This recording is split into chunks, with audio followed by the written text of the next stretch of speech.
Nick with Red Ox Insurance Agency here. I want to talk about two ways that you can lower your trucking insurance premium. Now, there's a lot of different ways that you can lower your trucking insurance premium, but I specifically want to talk about two ways that you can do it.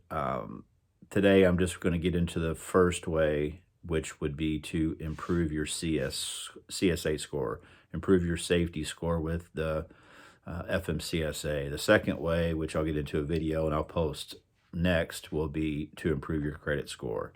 So your safety score and your credit score are two huge rating factors when it comes to insurance companies. Now, let's talk about the safety score. So I'm going to give you 6 things to think about on how you can improve your CSA score. The first one is to use a pre-employment screening process. Create a pre-employment screening process. So if you're going to bring on a driver, make sure you have a process in place, checking the motor vehicle report, checking criminal history, background check, all that kind of stuff. Create a process. Now, there's other videos out there of how to create a pre-employment hiring process. FMCSA has some resources as well, but you want to create a solid pre-employment hiring process.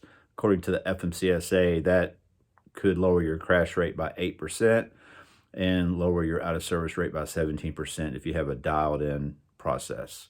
The second, probably not going to be very popular, but it's going to be implementing dual-facing dash cams. Now, I'm a big proponent of having that forward-facing dash cam for the purpose of exonerating yourself from claims liability, especially if somebody pulls out in front of you or whatever, just to have that video evidence that you did nothing wrong, that the driver did nothing wrong.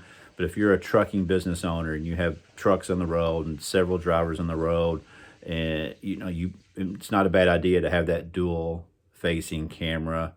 Let's see here.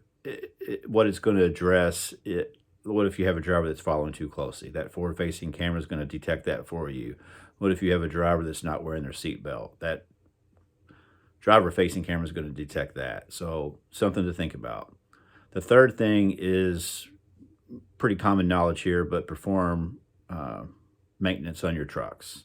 Pre-trip inspections, post-trip inspections, regular scheduled maintenance, oil changes, tire rotations, whatever servicing needs to be done to your trucks.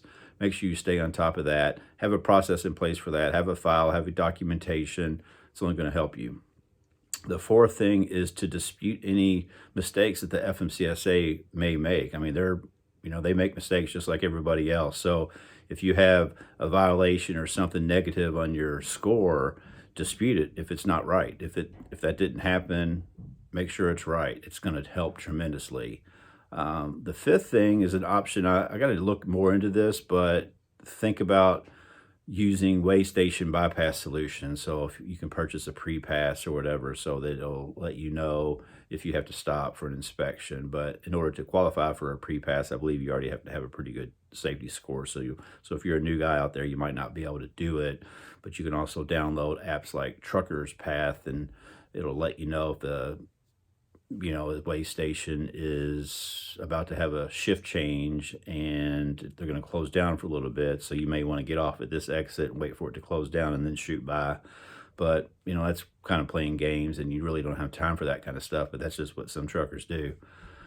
But the more dialed in you are, the more squared away you are, the more inspections you want. Because if you're confident you're going to pass them, then it's just only going to improve your safety score and make it better.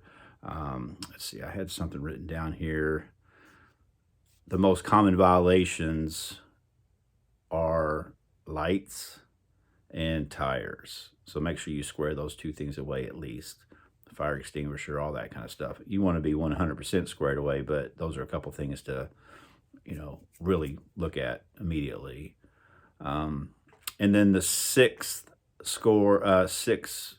thing you can do is choose the right electronic logging device. Some are better than others.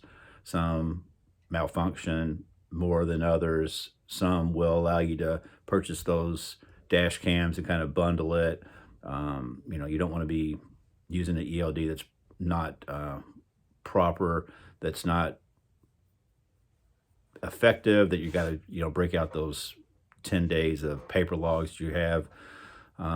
So anyways, number one, make sure you have a hiring process squared away. Number two, think about implementing those dual facing dash cams. If not the dual, at least the forward facing. Number three, preventative maintenance on your trucks. Number four, dispute any FMCSA mistakes that might be on your report. Number five, look into getting a pre-pass, the way station bypass solutions that are out there. And number six, choose the right electronic logging device. Hopefully you find this helpful. If there's anything that I can do for you, please don't hesitate. Comment below. Visit my website, redoxinsurance.com. Happy to help you as best I can.